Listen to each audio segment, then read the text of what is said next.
April 1944, in a remote prisoner of war camp somewhere in the American Southwest, a young German soldier stood in a dusty work yard holding a shovel, waiting for the command he had been trained his entire life to obey without hesitation. Instead of an order, an American guard calmly told him that working that day was not mandatory, that he could refuse without consequences, and that nothing would happen if he chose to put the shovel down.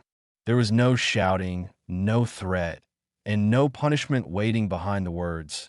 Only a quiet offer of choice that froze the entire line of prisoners in place and sent a wave of fear through men who had survived years of discipline built on obedience. That single moment, simple and ordinary to the guards, unsettled the prisoners far more deeply than forced labor ever could. For most of these men, the idea of refusing work was not a relief, but a danger they did not know how to face, because back home refusal had always meant humiliation, imprisonment, or death, and obedience was not a moral choice, but the only way to stay alive. So when the Americans repeated, calmly and without pressure, that the work was voluntary, the prisoners did not feel gratitude or freedom, but suspicion, confusion, and fear of an invisible trap they could not see. Some kept working with shaking hands, convinced that stopping would mark them forever, while others stood still in the dust, certain that they had just made a decision that would punish them later. But the punishment never came, and what followed was something far more disturbing for men who had never been allowed to choose for themselves. Because when no one forces you to obey, responsibility replaces fear, and freedom becomes heavier than chains. The men had learned discipline long before they learned fear. Most of them had been shaped by it since childhood, molded through youth organizations, military drills, and endless repetition that taught them the same lesson in different forms. Obedience was survival, and hesitation was weakness. By the time they were issued uniforms, obedience no longer felt imposed, but natural, almost comforting, because it removed responsibility from their hands and placed it firmly elsewhere. The prisoner of war camp in the American Southwest did not resemble the camps they had imagined during their final weeks of fighting. There were no screams carried by the wind, no barking dogs straining against their leashes, no guards pacing with the theatrical cruelty they had been warned to expect. Instead, there was silence, heat, and an orderliness that felt strangely incomplete, as if something essential was missing. Every morning followed the same routine. A whistle cut through the desert air just after sunrise, not sharp or aggressive, but firm enough to pull men from shallow sleep. They formed lines outside the barracks, boots crunching against gravel, eyes fixed forward out of habit more than instruction. Roll call was brief, efficient, and conducted without insults. Names were read, numbers confirmed, and the lines dismissed with a nod rather than a shout. Work details were posted on a wooden board near the mess hall. Laundry, road maintenance, kitchen duty, irrigation trenches for nearby farms. Tasks that felt ordinary, even mundane, yet each assignment carried a weight far heavier than the labor itself. These men had not been taught to work for wages or choice.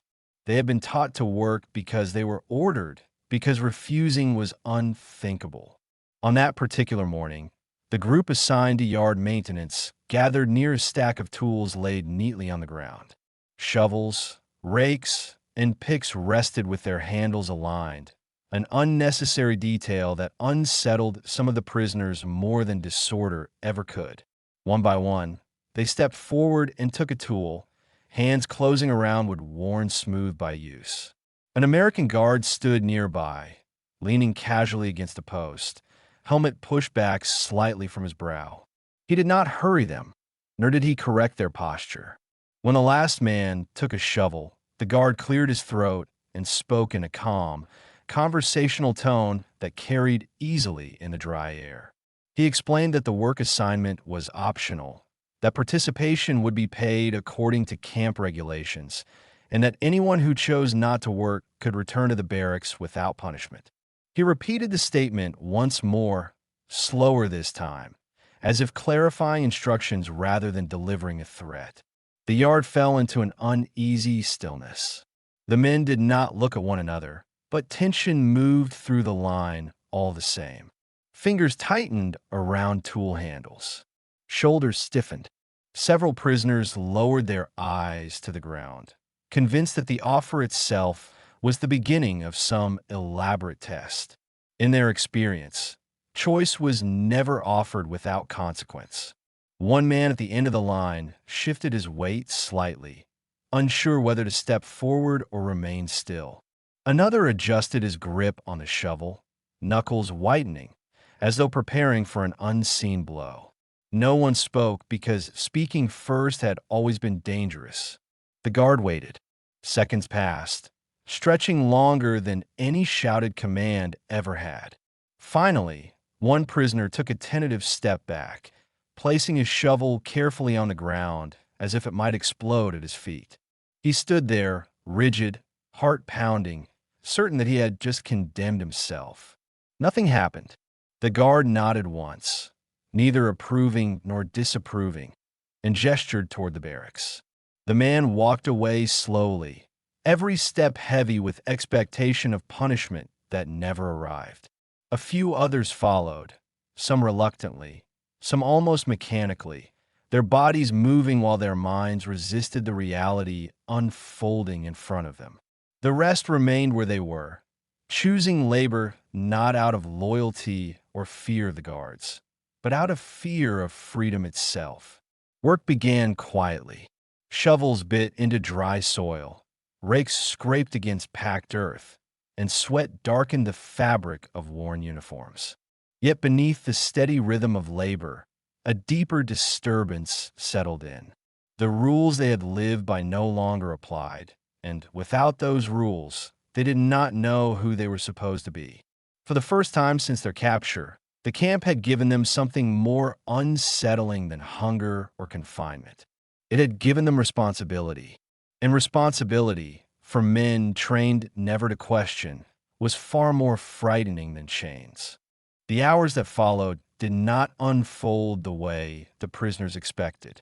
Those who had chosen to work remained in the yard, moving earth beneath a sun that showed no mercy, while those who had refused sat on their bunks in the barracks, back straight, hands folded, waiting for consequences that never came. No guards stormed in. No names were called. No punishments were announced. The stillness inside the barracks became oppressive, because waiting without knowing what was coming required a different kind of endurance than physical labor ever had. Men listened for footsteps, for raised voices, for any sound that would confirm their fears, yet the camp continued its routine with the same measured calm as always. When the work detail returned for the midday meal, there was no difference in how the men were treated.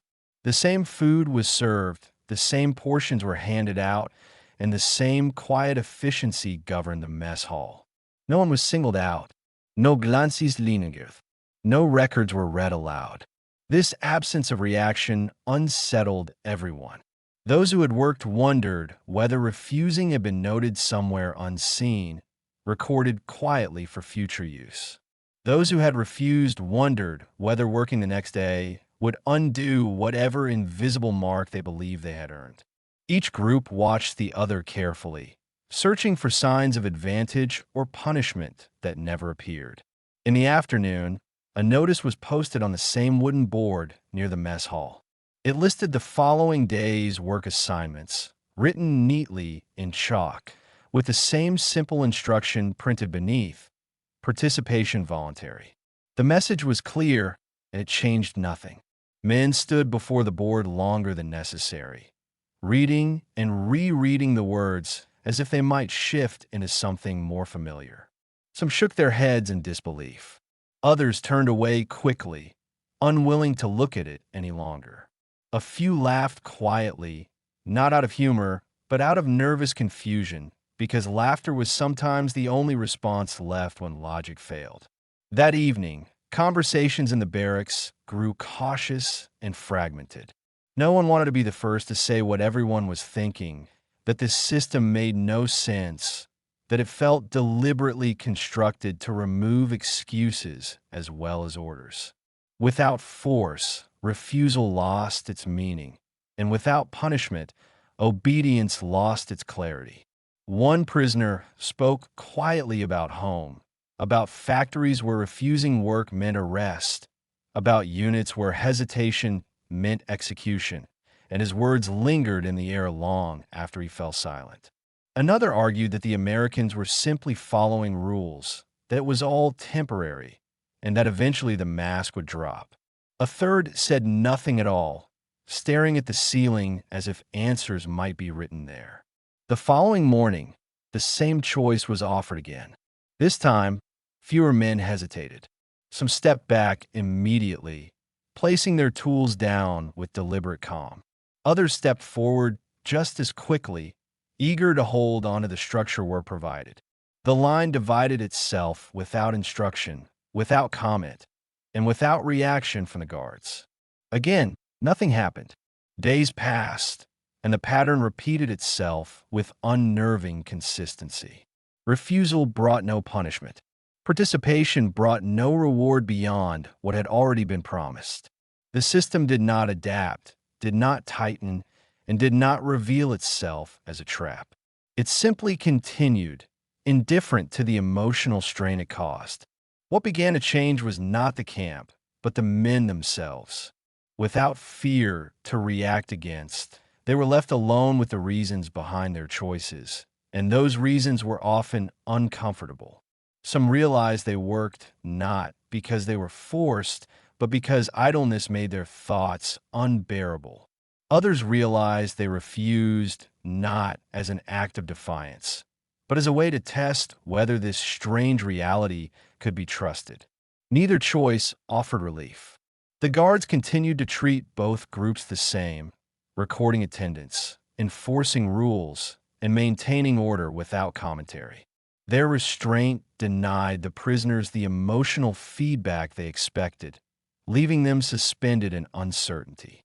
For men trained to measure danger through punishment, this lack of response felt like standing on ground that refused to crack or hold. There was nothing to resist, nothing to endure, and nothing to overcome. Only decisions, repeated daily, without validation or consequence. By the end of the week, it became clear that refusal was not an exception. It was a condition of the system itself. And that realization forced the prisoners to confront a truth more unsettling than captivity ever had, which was that obedience, when stripped of force, was no longer obedience at all, but something closer to choice. A choice they had never been taught how to carry. As the days accumulated without consequence, the absence of punishment began to feel intentional rather than accidental, and this realization unsettled the prisoners more deeply than any shouted order ever could. Systems that relied on force were easy to understand, because force followed patterns that soldiers had been trained to recognize, but a system that functioned without visible pressure required interpretation, and interpretation carried risk. Rumors formed quietly, shaped by uncertainty rather than evidence.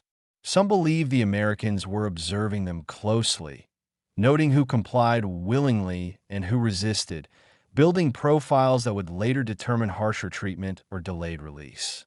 Others suspected that refusal was being tolerated only temporarily, a patience designed to exhaust suspicion before consequences arrived unexpectedly. The longer nothing happened, the more elaborate these theories became. Men began to watch one another instead of the guards. A prisoner who refused work 3 days in a row was studied with curiosity and distrust, not because he had done something wrong, but because his confidence threatened the fragile explanations others relied upon to justify their own choices. Another who worked every day without fail was suspected of cooperation, even though no reward followed his effort. Choice had fractured the quiet solidarity that captivity had imposed. The camp itself offered no clarification. Notices remained unchanged. Procedures were followed with the same mechanical consistency. Guards recorded attendance, distributed meals, and enforced minor rules without deviation. Their behavior suggested neither approval nor condemnation, only adherence to regulations that appeared indifferent to the emotional turmoil unfolding within the wire.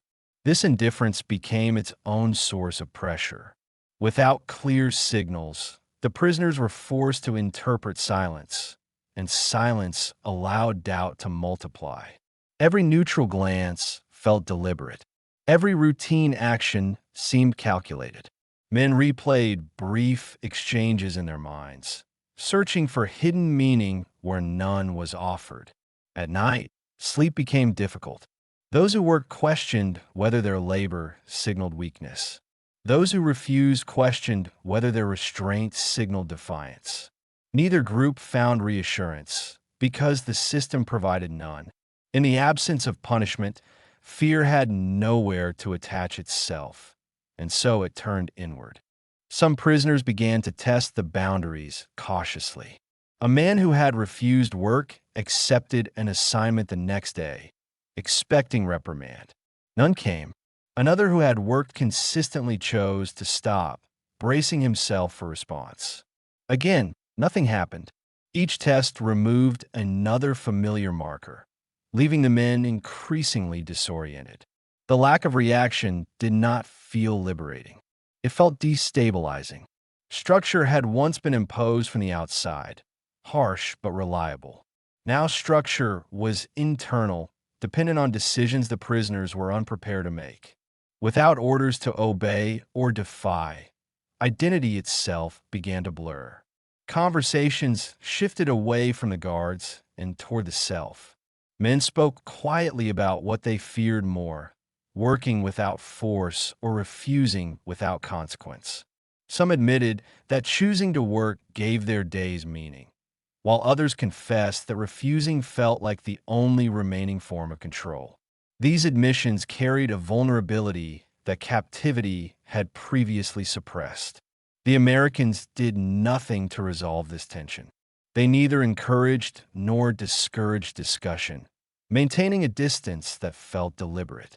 Their restraint suggested confidence in a system that did not require emotional management, and this confidence further eroded the prisoners' expectations. By the end of the second week, it was no longer possible to believe that punishment was merely delayed. The system was functioning exactly as designed. Refusal was allowed. Participation was optional. Consequences were limited to the immediate and the documented. There was no hidden ledger of betrayal waiting to be revealed. This realization brought no comfort. Instead, it introduced a new and unsettling responsibility.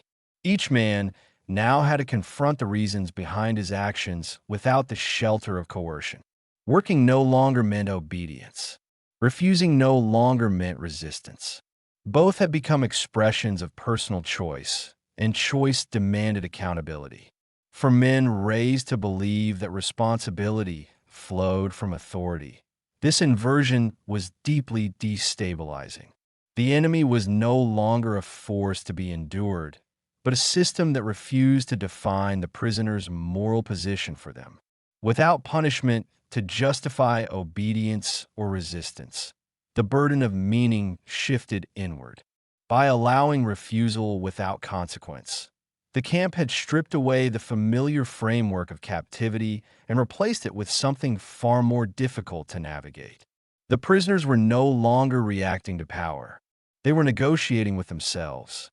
And in that negotiation, many discovered that uncertainty could be heavier than chains, because chains defined limits, while freedom demanded answers they did not yet know how to give. As the weeks passed, the prisoners began to understand that the absence of punishment was not a temporary condition, but a permanent feature of the system they were living inside, and this realization slowly replaced fear with something more difficult to endure, which was responsibility without guidance. In the past, every action had been framed by orders. Even suffering had carried meaning when it was imposed, because it confirmed that authority still existed and that endurance still mattered. Here, endurance was no longer demanded, and meaning was no longer provided from above. Each day presented the same quiet question, whether to work or not, without consequence, without judgment, and without explanation. This freedom did not arrive as relief. It arrived as pressure. Men who continued to work began to notice that their reasons were changing. At first, they had worked out of fear, then out of habit, and eventually out of necessity. Not physical necessity, but mental. Work gave shape to the day, distracted the mind, and delayed the questions that surfaced when hours stretched without structure. Refusing work, by contrast, left too much space for thought, and thought quickly turned inward. Those who chose not to work carried their own burden. Some framed refusal as resistance, even though no resistance was required, while others viewed it as preservation, a way to avoid becoming comfortable inside a system they did not trust. Yet without punishment to validate their defiance, refusal felt hollow, stripped of the meaning it once carried. Conversations reflected this unease. Discussions were no longer about escape or survival, but about justification. Men asked one another why they worked, why they refused, and what those choices said about who they were becoming. These questions rarely produced answers, but they exposed uncertainty that captivity had previously suppressed. The guards remained distant, enforcing regulations with the same calm efficiency regardless of the prisoner's decisions. They neither praised industry nor criticized idleness, maintaining a neutrality that denied the men external reference points. This restraint made it impossible to project blame or resentment outward, forcing the prisoners to confront their discomfort without an enemy to define it. As routines stabilized, a subtle transformation took place. The camp no longer felt like a place where things happened to them. It felt like a place where they were expected to participate in their own confinement. This expectation was never stated, but it was felt daily, reinforced by the consistency of choice and the absence of coercion. Some prisoners began to resent this system more deeply than any form of brutality. Violence could be condemned, resisted, and remembered clearly. This quiet structure offered nothing to push against. It did not break bodies, but it steadily eroded certainty, leaving behind a confusion that had no clear target. Sleep brought little rest. Without the clarity of fear, nights filled with questions that refused to settle. Men replayed their decisions repeatedly, wondering whether working made them complicit or whether refusing made them irrelevant. Both possibilities felt equally unbearable, and neither could be dismissed. Letters from home, when they arrived, intensified this tension. News of destruction, loss, and scarcity contrasted sharply with the stability of camp life, creating a moral imbalance that many struggled to reconcile. The knowledge that they were safe, fed, and unpunished while the world beyond the wire collapsed introduced a quiet guilt that no rule or order could resolve. The camp offered no resolution to this conflict. It did not explain itself.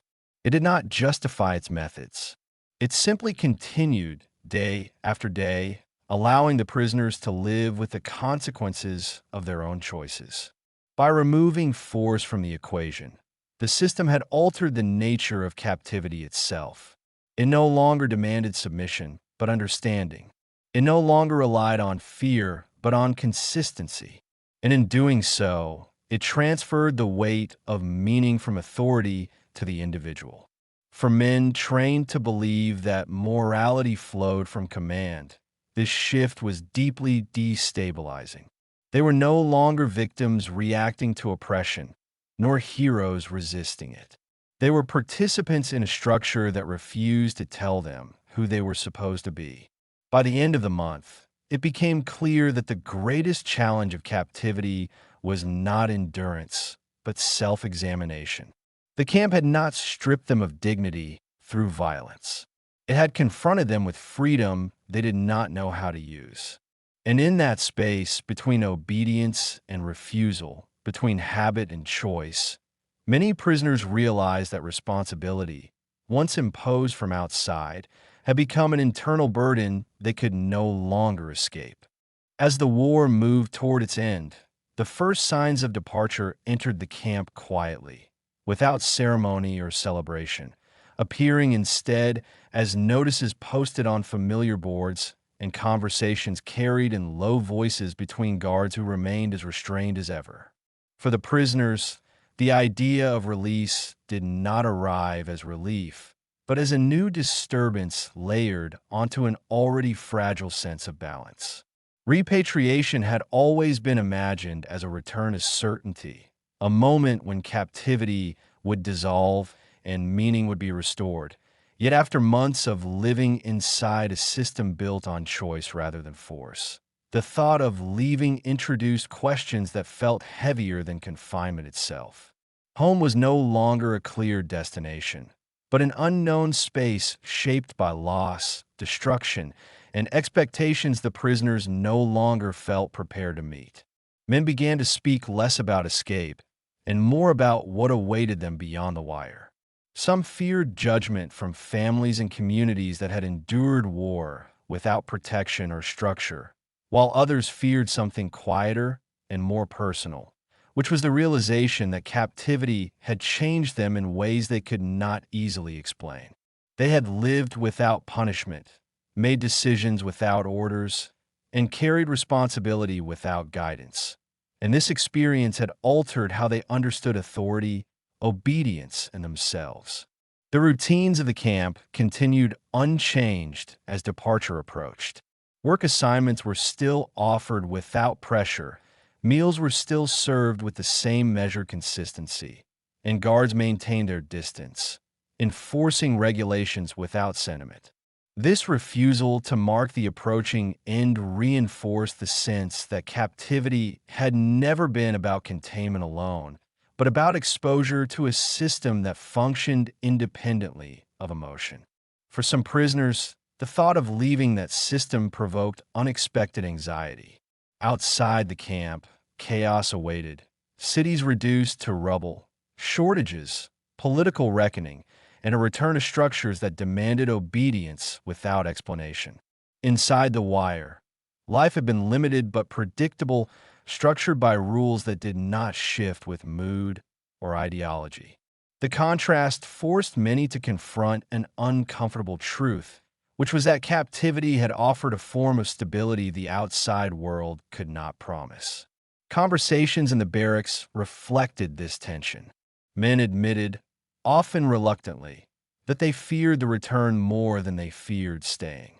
Others rejected the idea outright, insisting that any freedom was preferable to confinement, yet even they struggled to articulate what freedom meant after months of living with choice as a burden rather than a gift. The absence of punishment during captivity now took on new significance. Without visible cruelty to condemn, the experience resisted simple moral framing. It could not be dismissed as purely oppressive, nor embraced as humane without discomfort. This ambiguity followed the prisoners as they prepared to leave, complicating how they would remember their time behind the wire and how they would be expected to speak about it. As departure dates were assigned, practical concerns replaced speculation. Men packed their few belongings, exchanged addresses they were unsure would ever matter, and settled debts that felt symbolic rather than necessary. The camp did not rush them, nor did it linger. Procedures were followed with the same calm efficiency that had defined daily life from the beginning. On the morning of departure, the prisoners assembled without ceremony. There were no speeches, no warnings, and no reassurances. Guards supervised the process with practiced neutrality, recording names, checking lists, and directing movement without comment. The gate opened not as a dramatic release, but as an administrative step indistinguishable from any other procedure the camp had enforced. As the men boarded transport vehicles, many looked back at the barracks one last time, not with longing or gratitude, but with uncertainty. The place they were leaving had not broken them through violence, but it had unsettled them through restraint, and that unsettling lingered. What awaited them beyond the camp was unclear, but one truth had already taken root. Captivity had not ended when the gates opened. It had reshaped how they understood responsibility, choice, and obedience, and those lessons would travel with them long after the wire was gone. For men trained to believe that freedom meant the absence of constraint, the experience had revealed something far more complex, which was that freedom demanded answers they were still learning how to give. And as the camp receded behind them, the weight they carried was not the memory of punishment avoided, but the memory of choices made without force, and the knowledge that those choices would continue to define them in a world that no longer offered simple rules to follow.